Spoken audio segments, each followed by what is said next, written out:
Salut à tous et à toutes, moi c'est Enlock et aujourd'hui je vais vous parler du Airsoft.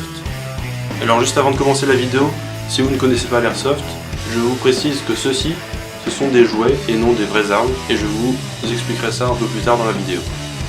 Alors le Airsoft, qu'est-ce que c'est? Le Airsoft est un jeu, une activité qui se pratique en groupe, en intérieur ou en extérieur sur un terrain privé.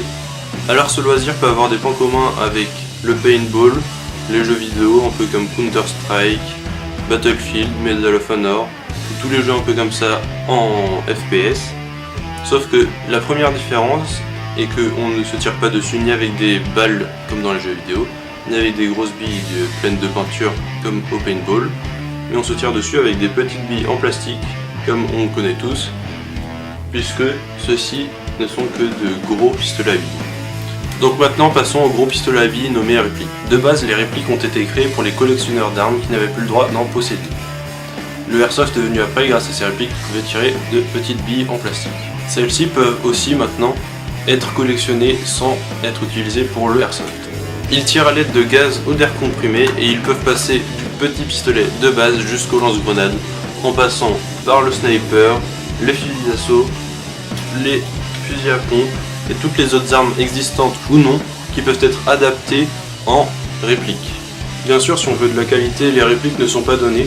Par exemple, cette réplique de base, je l'ai achetée à 380 € si je ne me trompe pas. Avec tous les accessoires qu'il y a dessus, j'en ai sûrement pour plus ou moins 500 €.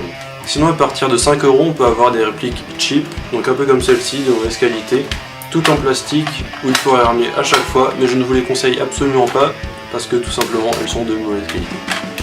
Alors une réplique peut fonctionner au gaz comme celle-ci, donc il faudra mettre du gaz et des billes dans le chargeur avant de pouvoir tirer. Sinon il y a d'autres modèles comme celui-ci qui fonctionnent avec de l'électricité et des batteries. Il y a donc un moteur, une gearbox qui sert à pousser la bille à l'intérieur. Ensuite pour certains fusils à pompe comme celui-ci et certains snipers, ils fonctionnent comme les pistolets cheap, donc où il faut recharger manuellement à chaque tir. Alors bien sûr pour le transport des répliques il ne faut pas se balader directement avec la réplique dans la rue, mais au minimum avec une housse pour fusil, ou alors une mallette, ou dans un sac si c'est une réplique plus petite. Avant de la mettre dans la housse, il faudra bien enlever le chargeur, enlever la batterie si elle est électrique, et enlever les billes qu'il y a dedans, au cas où. Alors c'est un jeu qui est basé sur le fair play, car les billes que je vous ai montrées précédemment ne font aucune trace, contrairement au paintball. Nous sommes donc obligés de nous annoncer out ou hit, qui sont les termes désignés pour le fait d'être touché. Il y a ensuite différentes règles à respecter, comme le fait d'être majeur, de limiter sa réplique à 2 joules, de porter des protections oculaires lors de l'utilisation des répliques. Et ensuite, selon les parties, il y a aussi des conditions à respecter, comme le fait de limiter sa réplique encore plus bas, ou le fait de ne pas tirer sur un adversaire à moins de 5 mètres.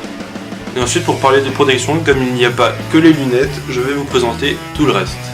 Alors il y a tout d'abord les casques qui peuvent servir à protéger la tête, mais aussi à mettre des caméras ou des lampes par exemple sur des montures spéciales.